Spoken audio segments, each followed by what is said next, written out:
I've got a two-part question for you today. So I want to know, how do you know when your brand is ready to start investing more in top of funnel campaigns? And the two part of the question is, first, tell me when you know you're ready to start, and then we'll talk about when you're ready to up that spend. I mean, there is a long answer to this, but I'll stick with a short answer that kind of applies to everyone. I think it's just looking at the business level. So some indicators of when you're ready is, are you seeing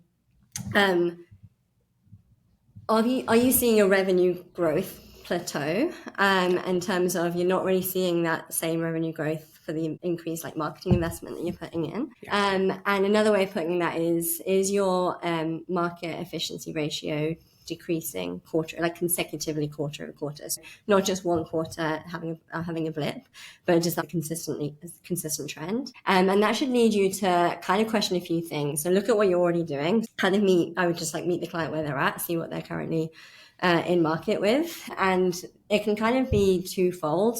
Is it caused by competitive pressure? So is your product becoming more commoditized, for example, or just your competitors are actually spending more potentially in marketing efforts? And that's kind of making it more expensive for you to capture those people who are already in market. Or are you oversaturating the existing audience that again are in market for your product? Because that is finite, and I think people forget that. The audience that's out of market is exponentially larger, and so I think that's another question to ask and look into.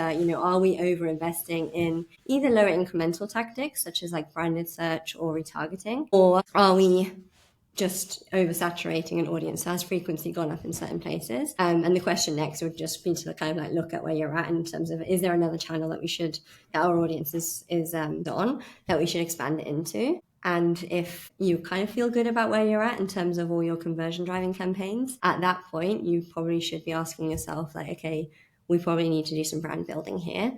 And then I can get into where to start with that in terms of, because I think a lot of people say in marketing that you have to have millions of budget if you're going to try brand media spend, but I think that's normally from people who become too desensitized to spending other people's money. There definitely is a starting point, so you don't have to just have millions of budgets to spend. You can try and conserve some of that budget where you're sort of over investing in markets that you've already that are a bit oversaturated, and kind of put that into specific markets, and really still take a bit of a test and learn approach to expanding into upper funnel. Of that line, people who are too desensitized to spending other people's money, because I think we do kind of, not us specifically, but you can get in that echo chamber of getting really big budgets and thinking that's the only way to do it. But you can get a lot of results. I think it's really interesting that folks or brands want to spend in all the same places as their competitors do and then wonder why they're not getting better results. It's well, everyone's fighting for that same slice of the pie, right? So what else can we do to think outside the box? And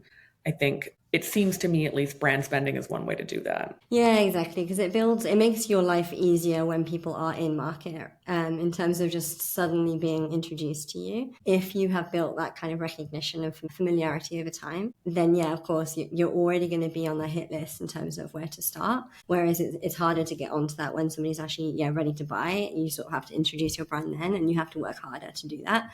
But it is a natural starting point for businesses to start to capture that short-term revenue. But it's just hard to know when to invest into again brand building and revenue that comes 6 to 10 to 9 to 12 months later, and can be hard to justify at times. But it can definitely be done in a sort of a more cautious, and I would say. So then, once you've determined that you are ready to increase your top of funnel spend, Blaize, how would we get started with that? Yeah, so I think how I would approach it is being selective around what market to start. So maybe not choosing, don't go nationwide, especially if you're trying to just test into it. And the frequency does matter. You don't want to just try and get and reach as many people and then they never hear of you again. And so really consider that. But maybe start in a market that you can deliver a good service to, or maybe that isn't where your brand isn't as well known. So for e-com, that might be just around shipping logistics, where you can ship fast, so that actually if somebody buys from you, they're gonna like your product and gonna receive a good service. Or if it's B2B, maybe it's just your kind of primed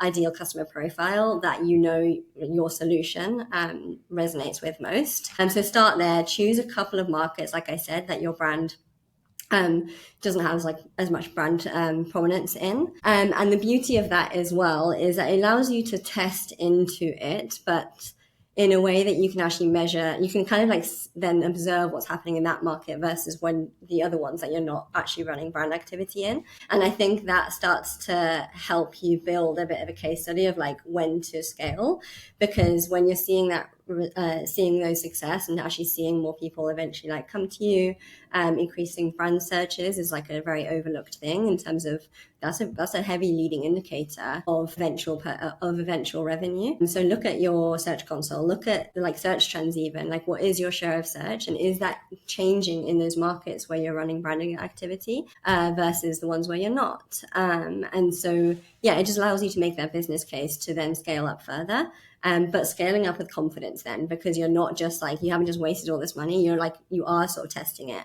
You're learning what's working. You're learning what messaging is resonating and what type of channels and tactics where your audience live or like consume content. And then you can scale it kind of again more logically and with confidence from there. Plus the benefit then is, like I said, you have the results in terms of those markets, the eventual business results. They should compound over time, but you have such a strong starting point to actually start to prove some of that out. Wonderful. Well, thank you so much. This was fantastic.